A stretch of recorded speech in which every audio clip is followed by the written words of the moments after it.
கவிஞர் ஈரோடு தமிழன்பன் மறைவுக்கு தமிழ்நாடு முதலமைச்சர் மு.க.ஸ்டாலின் இரங்கல் தெரிவித்துள்ளார். தமிழன்பனின் இல்லத்திற்கு சென்று அவரது உடலுக்கு அஞ்சலி செலுத்தினார். எக்ஸ் தளத்தில் அவர் வெளியிட்டுள்ள இரங்கல் குறிப்பில் மரபு கவிதை, புதுக்கவிதை என இரண்டிலும் சிறந்து தமிழுக்கு வளம் சேர்த்த கவிஞர் ஈரோடு தமிழன்பன் என்கிற நா. ஜெகதீசன் மறைவு செய்தி அறிந்து தாம் மிகவும் வருந்தியதாக குறிப்பிட்டுள்ளார்.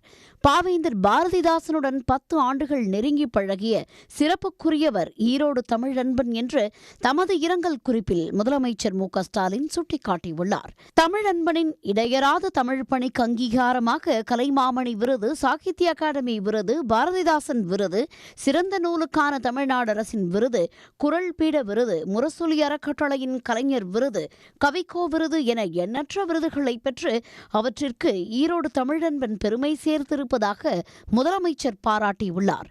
திமுக ஆட்சிக்கு வந்ததும் 2022ஆம் ஆண்டு அவருக்கு அரசு சார்பில் வீடு வழங்கப்பட்டதை சுட்டிக்காட்டியுள்ள முதலமைச்சர் தமிழன்பனின் வாழ்க்கை வரலாற்றை கூறும் மகாகவி என்ற ஆவணப்படத்தை வெளியிடும் பேற்றினை தாம் பெற்றதையும் நினைவு கூர்ந்துள்ளார்.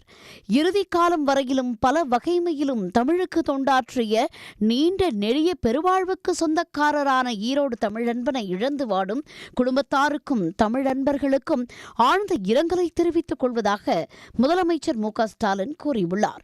இதற்கிடையே கோயம்பேட்டில் உள்ள ஈரோடு தமிழன்பன் இல்லத்திற்கு சென்ற முதலமைச்சர் மு.க.ஸ்டாலின் அங்கு வைக்கப்பட்டுள்ள தமிழன்பன் உடலுக்கு நேரில் அஞ்சலி செலுத்தினார். உடனுக்குடன் செய்திகளை தெரிந்து கொள்ள சன் நியூஸ் பெல் ஐகானை கிளிக் பண்ணுங்க.